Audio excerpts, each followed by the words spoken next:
All right. This is episode 5 of Live from Occupy City Hall, the podcast.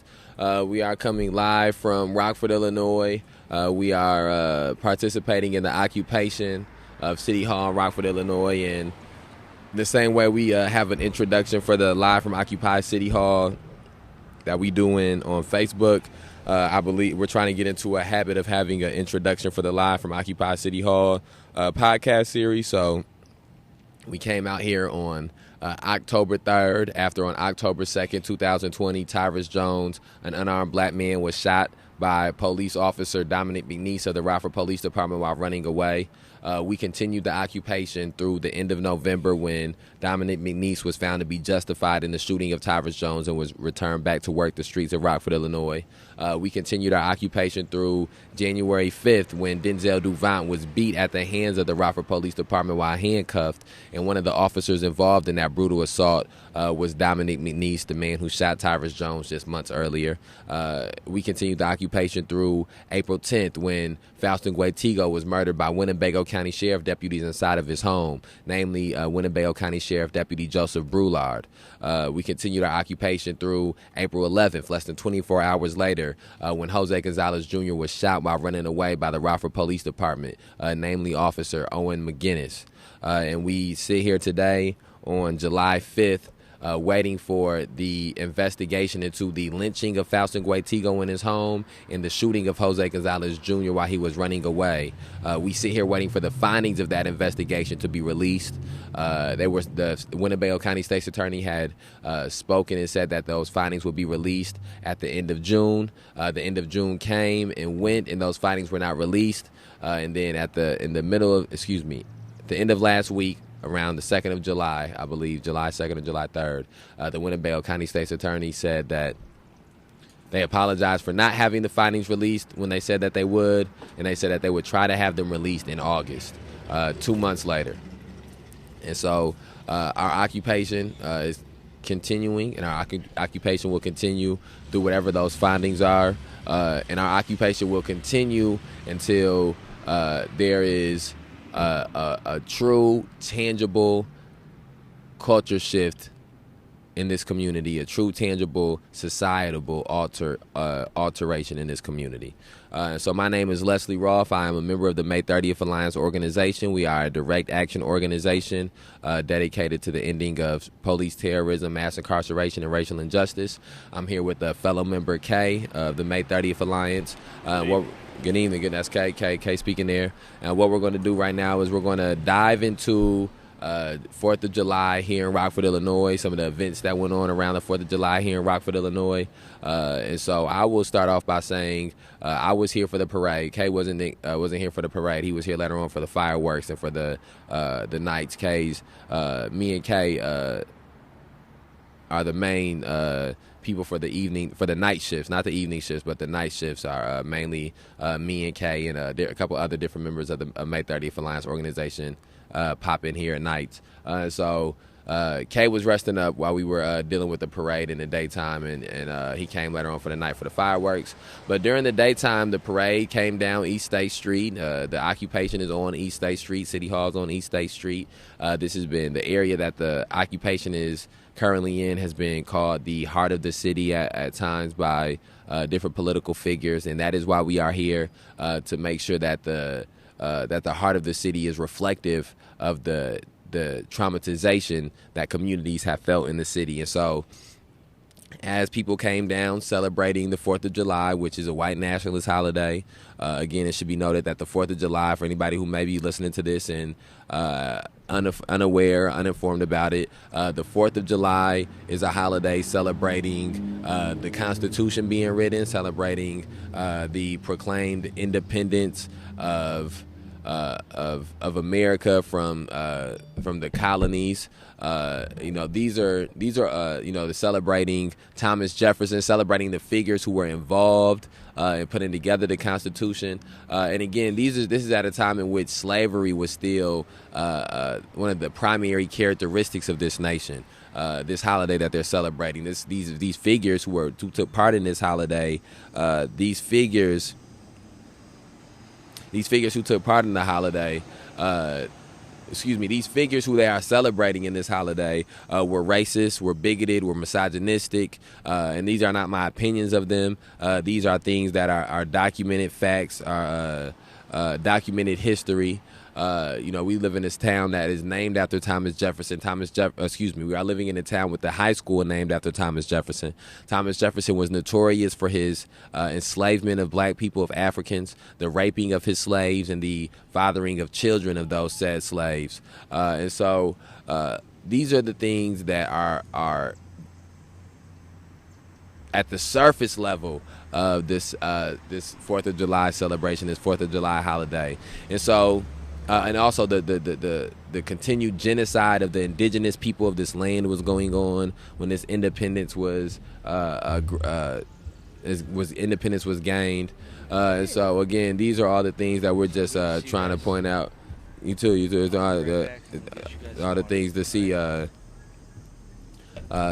Again, so these are just some of the things that were going on at the time in which this document was signed. And so that is why we must, when people come to celebrate this event, we must continue to remind them of the other root issues that were going on when this document was signed, when this moment in history passed, and we have to do the job and do the work of making people aware of the truth, some of the truths in this country. And so that is what we did by protesting there yesterday. As people were marching down the street, we were out with signs. We were out with music playing. We were out with chalk.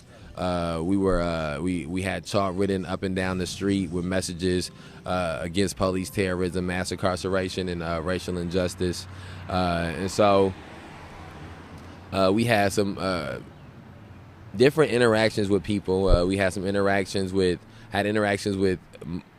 one man who earlier in the day came with a bucket of water and dumped the water out on the sidewalk. He had a push broom. He was pushing the broom, trying to erase some of the messages that we had written in chalk. He erased about 3 "fuck the polices" that we had written. And then he came over to one of the messages that we have written that says, "The whole world is watching." And as he came over to it, I said to him, go ahead and wash away. It's saying the whole world is watching, while the whole world is watching, and I'm filming it. And he sort of looked at what was written, looked at his push broom and his water, looked at the phone, and then sort of huffed and puffed his way back into the car, got in the car and drove off. And that set the tone for the rest of the day. I had somebody come up to me, and we have a message written down that says Thomas Jefferson raped his slaves and enslaved his children. And a man came up to me and said, "I see you have over there Thomas Jefferson raped his slaves. What about Bill Cosby? Bill Cosby's a rapist. Why don't you write down Bill Cosby's name down there?" And again, I know where this came from. It comes from it's racism that makes this man think that it's clear. If somebody doesn't know the difference between the preeminence in which Thomas Jefferson is given in this nation and the dangers of him having that preeminence and the lack of that preeminence to Bill Cosby and the lack of that danger from Bill Cosby, they need to do some more learning about Bill Cosby and some more learning about Thomas Jefferson. There ain't a bunch of Bill Cosby schools named after Bill Cosby. Ain't a bunch of statues after Bill Cosby. Ain't no holiday celebrating Bill Cosby. And so it just gets you to the place where you start realizing, it was very early on we realized the type of steep racism we were about to see as the day unfolded. And sure enough, once the march began and the parade began and we began to protest, people began to have verbal altercations with us. One woman came up to me and she was yelling, "Am I racist? I have a black granddaughter. Am I racist? My granddaughter's black. How am I racist? And again, I pointed out to this woman that slaveholders had black grandchildren.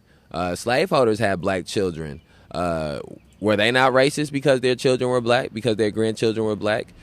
Thomas Jefferson had black grandchildren. Black great grandchildren. Does that mean that he was not racist? And again, to me, to even use a grandchild as some type of political tool to have a one-up in a conversation says a lot about the character of this person. I would think that if you had a black granddaughter and you actually connected with the struggle in which your black granddaughter was going to go through, that in this moment you would be supportive of the people that are raising awareness to issues that will disproportionately affect that black grandchild. But because of the racism that was steep inside of this woman, she could not see past that. And so, same thing happened. People were saying, no, you can't say fuck the police. The police are here to protect us. The police are here to help us. And again, these are all people who don't understand the dynamics that black people have had consistently with police in this country, that don't understand the dynamics that Latinas have had consistently with policing in this policing in this country, and specifically in this city. Some of the people who were police officers who were part of the march, Carla Red has assaulted Ari, a member of the May 30th Alliance. Joe Gibbons was part of the march. Joe Gibbons is a police officer who was involved in the false arrest of me and Ari, signed off on the false arrest of me and Ari. And so these were not good people. These are not heroes who were involved in this march. These police officers in this city are not these heroes who have gone about saving the community one ticket at a time or one arrest at a time. It's untrue. And so that was the reason that we were out. I'm gonna pass it to Kay. Let Kay speak about a few things, and then I'll bounce back what's up. I'll bounce my next things off of whatever it is that Kay has to add here. So I'll pass the mic over to Kay here. I just wanted to say to begin by saying anything, just start by talking about the 4th of July and just its relevance to black people in general. It's not an opinion that we should not be celebrating it. It's a fact. America dealt with its own Holocaust at the hands of white supremacy, and it should be acknowledged as such. The Black Holocaust in America, 246 years of slavery, 1619 to 1865. 99 years of Jim Crow laws, 86 years of lynchings. I believe it's actually longer than that, but 14 years of fighting for civil rights, and over 400 years of oppression from 1619 to the current day. It speaks volumes. America was not all-inclusive in 1776. It had its opportunity to live up to the words that it had on paper in regards to a man's equality, a man's freedom, but it chose not to. And I think it's just poignant to say, to not just say I don't, for a black person, to say I don't celebrate it. Understand why you should not partake. Understand the context of why. Because it is blatantly celebrating the liberation of the oppressor. Because after that liberation in 1776, there was an entire civilization, an entire nation built off of acknowledging freedom for some but not for all. And then to go beyond just freedom for some and not for all, equality for some and not for all. And that's even to current day in our life, even at this time in history. Blacks last year, after the death of George Floyd, rest in peace, blacks said Black Lives Matter as a mantra, as a phrase, as a concern. And white America responded by saying, but all lives matter. As if to nullify or to cancel out black people's acknowledgement of our lives mattering and the wish and the hope that America would acknowledge the fact, not to prove that our lives matter, that by saying it, to have white America spark a conversation, a very real conversation to say, my life matters. And then to have white America acknowledge the fact that our lives matter. And then to go from there to really start addressing equality, justice, and liberty. And I just wanted to speak on that first because the context of yesterday was so poignant because I saw for myself just a blatant animosity against those that are standing up for justice, those that are standing up for equality, standing against police brutality, excessive force, racial profiling.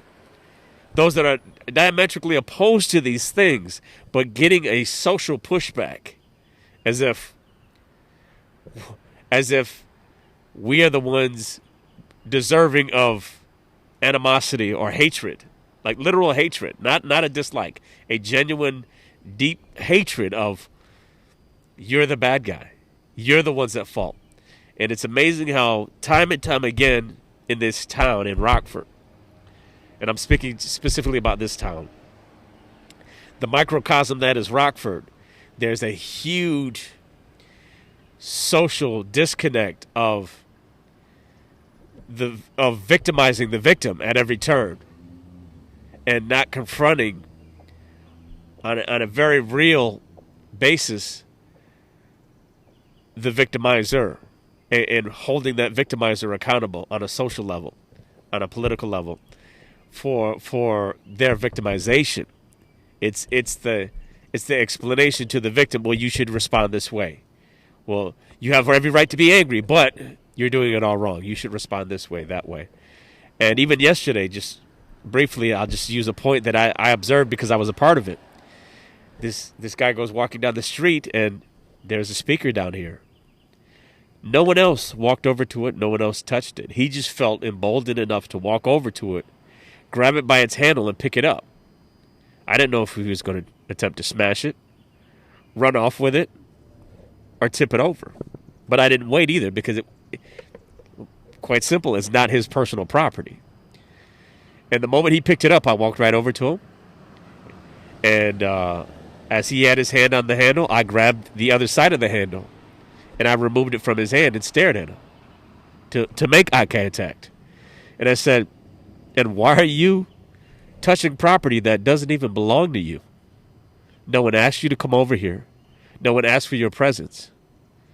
And you assumed by coming into this space, you didn't even attempt to be welcome in this space. You never acknowledged to be invited into the space. You came in as an uninvited guest. You were not invited into this space. And he proceeded to say, well, we need peace. We need peace. We need peace. Well, his act was not an act of peace. It was an act of disrespect. It was an act of potential violence. But yet, I'm using him as an example of other people that constantly are saying, but peace, but peace. Do you tell a woman that you see being brutally beaten, if this happens right on the street, do you tell a woman who's being beaten by a man, ma'am, we need peace. We need peace. You're watching her get beaten. She's clearly the victim. Do you point your attention to her and say, ma'am, what we really need right now in this moment is peace. What we really need right now from you is peace. So please, you have every right to be angry, but watch how you get angry. She's not the victimizer. And on a national level and on a social level, even in Rockford specifically, to the city at large, stop blaming the victims for the victimization. Stop critiquing how the victim is responding to being victimized. And I'm not saying victim being simultaneous with the words or the equivalent of weakness. That's not what it means. You can be victimized and not be weak. To be a victim is someone assuming a means to overpower or to take advantage of you, whether it's you as a person, your natural resources, your intellect, your ability, that they're attempting to extract something from you, to extort it, to take it from you. And that's the environment we live in. And he was just proof positive of this. He said, we need peace. And I said, if you truly are saying that you need peace, I said, what do you think we're here for? I said, if we're out here fighting against police brutality, excessive force, and racial profiling, what do you think we ultimately want? I said, you're attempting to wage a fight with the wrong people. We're the victims.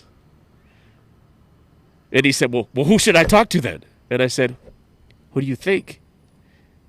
And I pointed his direction to the police officers. I said, if you have a problem with their actions, don't bring it to me. Don't bring it to us. If your problem is with their actions, bring it to them. Go over to them. Talk to them. And he's just an example of other people trying to dictate or tell people how to respond. Well, you're doing it all wrong, or you should say this way, or you should move this way. People need to really get this crystal clear. Whether you're listening to this outside of Rockford, hold those who are victimizing, hold them accountable to be better, to do better. Hold them accountable. And I'll hand it back over to Leslie.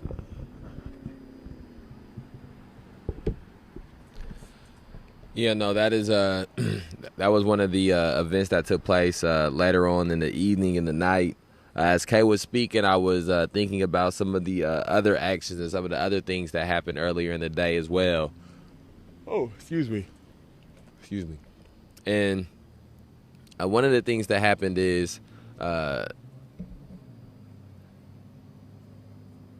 this isn't necessarily a specific thing that happened, but one of the occurrences of this parade was the amount of black people who were participating in this parade, and then the amount of black people who were bringing along their black children to participate in this parade. And I really wonder how many of those children they are educating on what the 4th of July is. How many of those children they are explaining to them, how many of those children are being explained to that they would have still been in captivity when this document was signed, that the men who are being celebrated on this day did not believe that based on their skin color they were equal to their white peers. I wonder how many of the black men who brought their black daughters out that day explained to their daughters how the intersectionality of being black and being a woman was something that they would have been double oppressed for, double exploited for when this document was written. Because not only was it written and calling that their black daughter 3/5 of a human being, or not only was their black daughter considered to be 3/5 of a human being and to not have her independence because she was black, she was also not entitled to own property because she was a woman. She was also not entitled to vote because she was a woman. And these are these are not secrets. These are not like dirty little secrets about the origins of America. These are things that are wide open in history. And so I do wonder how many black men got their black daughters ready to come out to this parade and explain that to them. I also wonder how many of the black men who participated in this parade cried boohoo tears last year when George Floyd was murdered. How many of the black men talked to their black children about the dangers of policing and the dangers of that come with growing up black in this country? How many of them spoke to them about that last year and then brought them out to this parade this year? And again, this is not, I want people to understand that this isn't like we have some type of vendetta against July 4th because it's July 4th or because we don't like holidays. It is truly because of the root of this day, the roots of that day, the roots of where it comes to, the origins of it, and the fact that it's not as if since the origins, this country has now all of a sudden made amends and dealt with all of these original issues, these original sins. They've done quite the opposite of that. At every turn, they've tried to not acknowledge the depths to which these original sins have destroyed generations of families, destroyed communities. And how they can, and it's not like destroyed in the past tense, still currently happening. How can this country be being celebrated for its independence and its freedom and its liberty as communities like the South Side of Chicago suffer, as communities like the West Side of Rockford suffer? And again, I know for some people they feel as if, well, those two things don't have anything to do with each other. Those two things are connected. And the way that I would say that they are connected is because the independence that predominantly white men are celebrating in the streets on the July 4th, that independence has been gained through the oppression of the south side of Chicago, has been gained through the oppression of the west side of Rockford, has been gained through the exploitation of the south side of Chicago, the exploitation of the west side of Rockford. And again, even though I say south side of Chicago and west side of Rockford, that can be extrapolated out to Compton, or extrapolated out to Jacksonville, Florida, or extrapolated out to New Orleans, Louisiana, or Detroit, Michigan. All of these different places in which the American dream that people are out celebrating and are out championing on January 4th, that dream is only possible because of the American nightmare that other communities endure. And so I think that it is not only disingenuous to the fabric of what America is for the 4th of July to pass in communities and cities and for it not to be protested, but I think that it is it's a betrayal. It's not only disingenuous, but it's a betrayal to what this country truly is. And what this country truly is if it is a parade of white nationalism coming down the streets, black people have not laid down at the feet of white nationalism. Latinas have not laid down at the feet of white nationalism. Asian community, all of these different communities have not laid down at the feet of this white nationalism. And so when this white nationalism parade comes down and this celebration happens, I don't think in any community should I don't think in any city should people of these communities lay down and just take these things, lay down and just let this parade roll down the street, come down the street. I think that a struggle should be put up against it. And so that way, the same thing, there were young people who were out at the parade when we were there yesterday. We were young people. It was young people who were there. And those young people are going to, for years, think about what it is that they've seen here. And I hope that they continuously bring their children to these 4th of July parades, because we will continuously be there and be active at these parades the same way we were at the Memorial Day parade, the same way we continue to have a presence at City Market and continue to have a presence at Food Truck Tuesdays on the times they permit. When the weather permits, not the times they permit, but when the weather permits. And the same thing for City Hall. We have continued to be present at City Hall. We have continued to occupy City Hall, and we have done those things with the understanding that nothing happens in 6 months or in 12 months or even in 24 months or 36 months. You plant the seed. That takes time. It takes time to find the seed. It takes time to find the right place to put the seed at. It takes time to plant the seed. It takes time to water the seed. It takes time for the sun to shine and to get for the seed to grow into the tree. And then once it becomes a tree, you got to take care of the tree.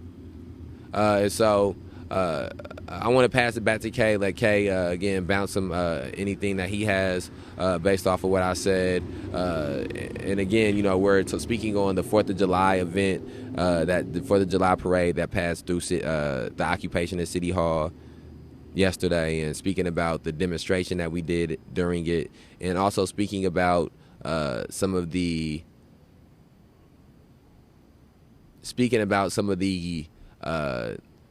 deeper layers of what that protest was for and why that protest needed to happen, and the deeper layers to the white rage that was seen, the deeper layers to the white fragility that was seen. So here, I'll pass it over to Kay and let.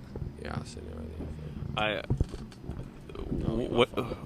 What struck me yesterday, because I took a lot of time to reflect even before I came down, because I wasn't able to participate earlier in the day. So as I was going about my my day before coming down, what struck me as I was going through the day earlier was how it's assumed that, given the nature of the history of the founding of the nation, that it's just assumed that black people should embrace and take part in something that never benefited us directly. And it was the irony of the fact that this is common knowledge, but it's almost deemed as unpatriotic to not partake in something that did not directly impact us as a people. And it just seemed odd to me that it's so easy to say, well, it makes you less patriotic, it makes you less American, it makes you less well, I guess the best way to say it is the patriotism. It makes you less of a patriotic American to not celebrate and embrace this day. knowing what I said earlier in regards to this history of the foundation of this nation and all that it set up as roadblocks and hindrances and suppression to black people, I'm not obligated in any way to embrace, uphold, or even attempt to justify a day that did not benefit me at all. And still, to this day, in many aspects, legally, we are still fighting for equality in America. The 13th Amendment should be ratified. It should be abolished, because it sets in black and white the provision that a person is still a slave based on the language of the 13th Amendment. You are then a slave once you are incarcerated, once you're convicted. So what am I saying?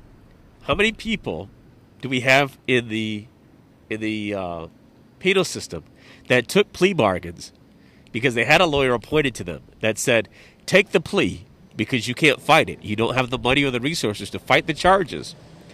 Take the plea for a lesser sentence. What they're saying is plead guilty, even if you're trying to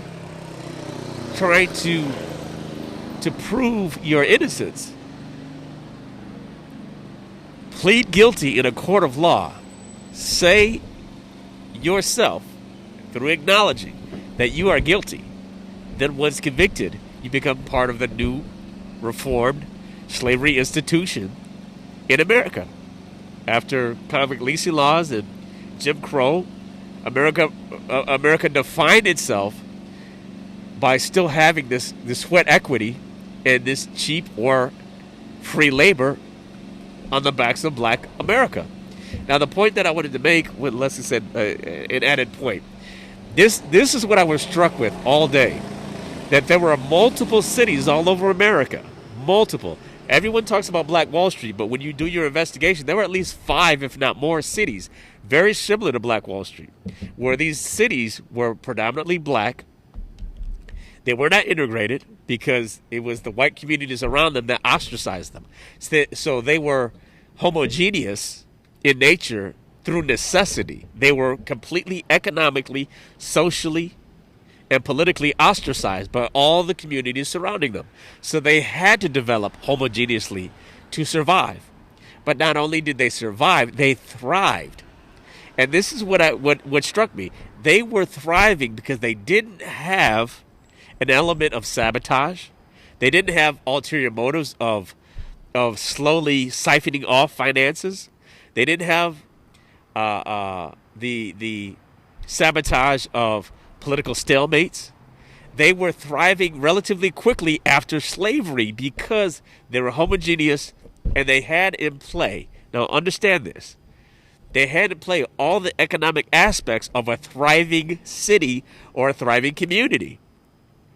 Those aspects are completely colorblind. They are economic markers and economic infrastructure key components that regardless who you are, what your ethnic persuasion is, or what your race is, when your community has these points, it will thrive, even if you are forced to be homogeneous and deal only with yourself out of necessity. They had their own banking system, which was integral. They had their own banking system, their own schools, their own grocery stores, and their own hospitals. Those 4 pieces were vital to the establishing of a very strong and vibrant community. And then on top of that, the dollar in those communities circulated in excess of 6, 8, and possibly more times in the community before it came out. In today's time, the dollar only goes to 1 or 2 hands, if that, and then it's gone out of the community. So the power of the spending dollar in the black communities has been decimated. But the point that I really zeroed in on is these cities were burned to the ground. They were outperforming their counterparts around them. They were told, we don't want you here in our communities. We don't want you living side by side with us. We don't want you in our schools. We don't want you shopping in our grocery stores. We definitely don't want you in our towns after 6 p.m. We don't want you around. And what struck me as ironic was these homogeneous black communities forced to work amongst themselves were thriving to a point that some of the communities around them were not even at the same rate. Now, mind you, this is after slavery. They were thriving above and beyond some of their counterparts, because this is documented. Some of these cities were so vibrant that the surrounding cities became jealous.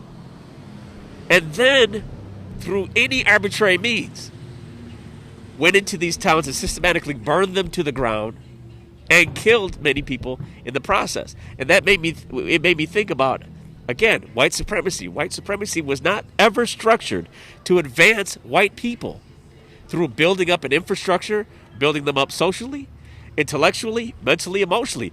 White supremacy was created to suppress all non-white people, to establish a superiority. Not establish a superiority through hard work, dedication, effort, and struggle to climb or achieve something. White supremacy was structured to oppress and suppress all non-white people. Not just in America. White supremacy is a global phenomenon. As a global phenomenon to suppress all non-white people as inferior. There's no scientific proof to it. There's no moral proof to it. There's no biblical proof to it. But there's a causation to it. When you suppress somebody and you put them below it, then it's the causation of see, you're not performing at my level. And I'm saying all that to say, in regards to 4th of July, the white supremacy involved to not allow the equality still permeates the fabric of America now. Because black communities are basically saying that we're fighting for an establishment of those key features that those vibrant cities had: banking, education, grocery stores, medical facilities. They know that those key components will make any community thriving. When you look at the Asian community, why are they thriving? They have that infrastructure. Latino community, Hispanic community, they have that infrastructure. The two glaring ones that have that infrastructure decimated: the indigenous and the black American. And I'll pass this over to Leslie.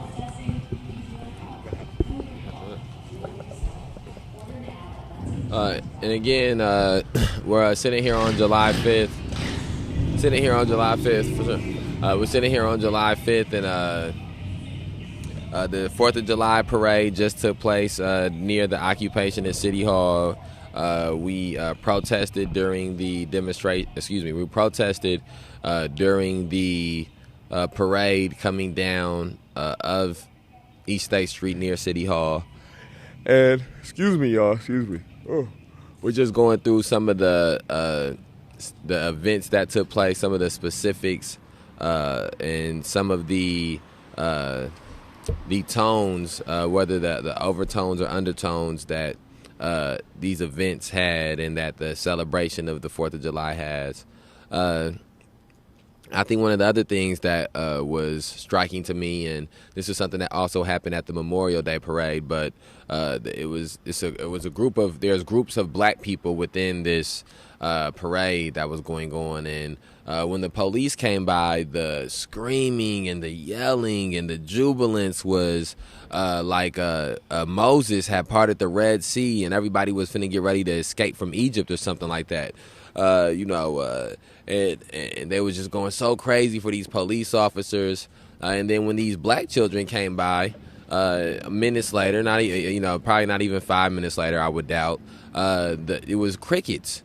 It was no noise. It was no reaction. And I had already expected that to happen that way because I had seen what went on during the Memorial Day parade, how when the police came by, the white people started screaming and yelling and celebrating their white nationalism as loudly as possible. And then when the black children came by, when the NAACP came by at the Memorial Day parade, it was crickets.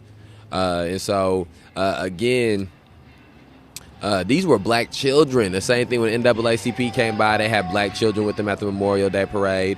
This 4th of July parade, it was black children that they couldn't muster up those screams and yells for, because they're not there to see those black children. They're not there to celebrate in conjunction with those black children. They're there to celebrate things that remind them of white nationalism, things that remind them of patriotism. And black children don't remind them of that. Black people don't remind them of that, not unless they're the ones making the food, not unless they're playing sports or something, or they're going to play a horn or something, or rap a song at the end of it.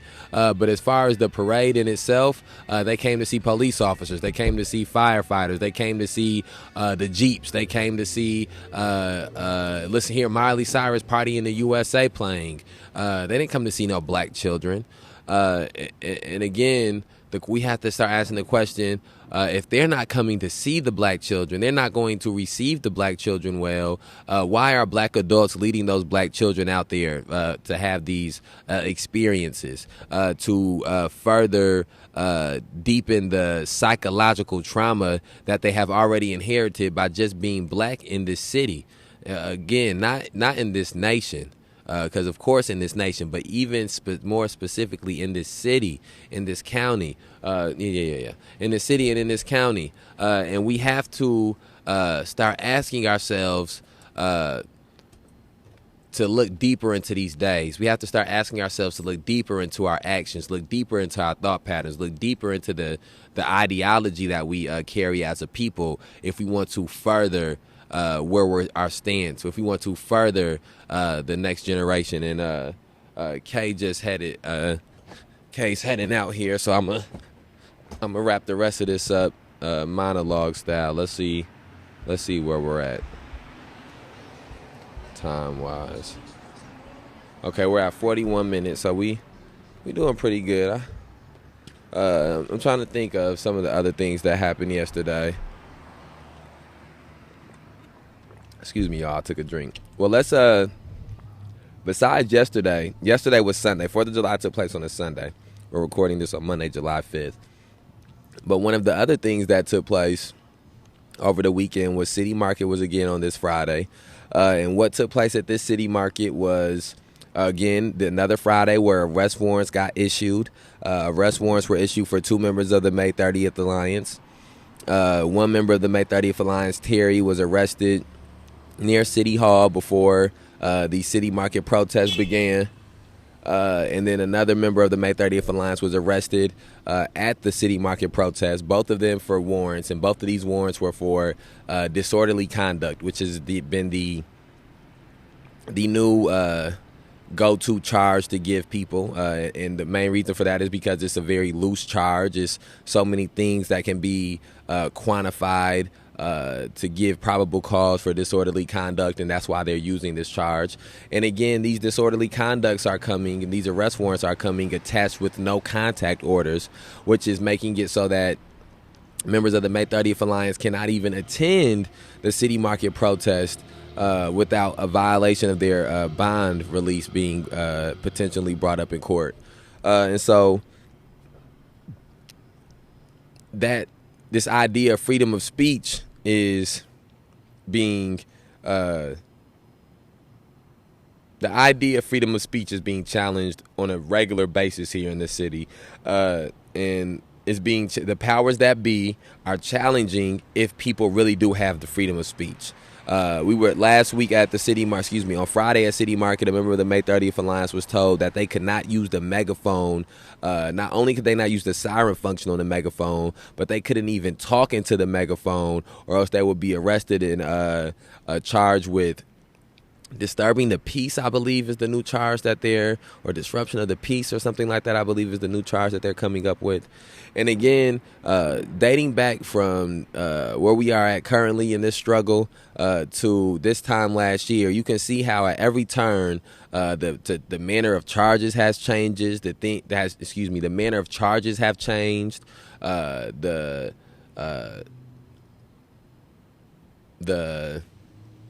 verbiage around protesting has changed.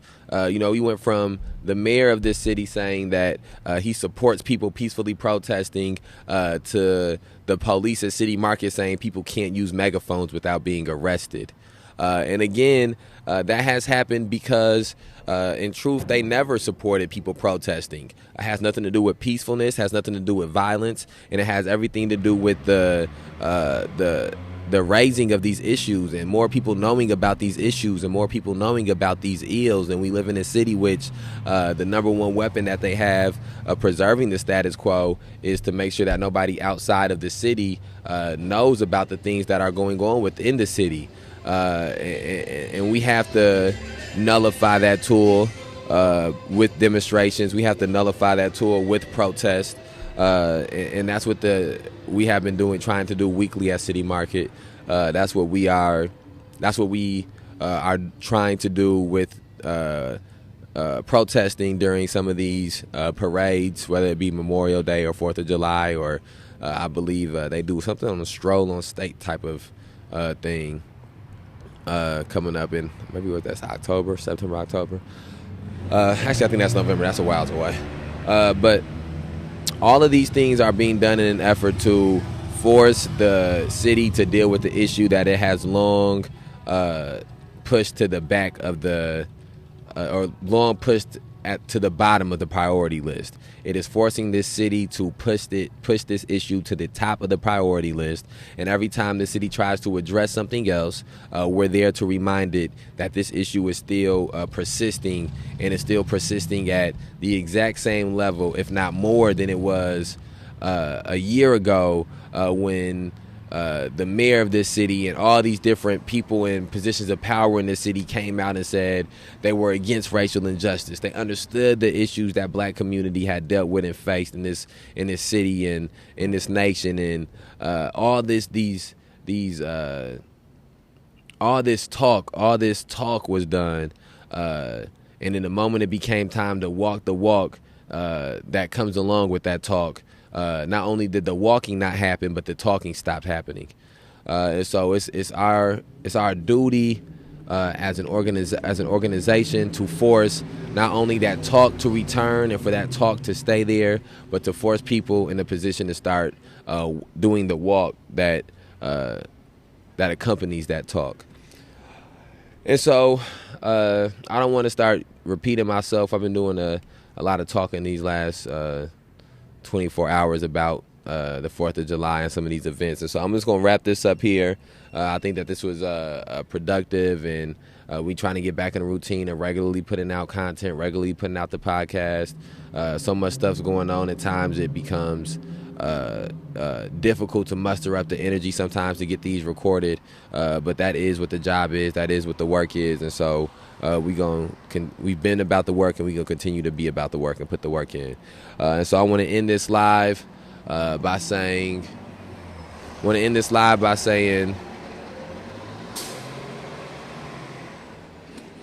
rest in power to Geno Washington. Rest in power to Mark Barmore. Rest in power to Jovan Fresco. Rest in power to Demetrius Bennett. Rest in power to Kerry Blake. Rest in power to Logan Bell. Rest in power to Philip Johnson. Rest in power to Suzette Babler. Rest in power to Jasper Banks. Rest in power to Shannon Graves. Rest in power to Faustin Guaitigo. Rest in power to Lil Mike Sago. Rest in power to Mikey Guzman. Rest in power to Joseph McCormick. And rest in power to Eddie Patterson. We outside.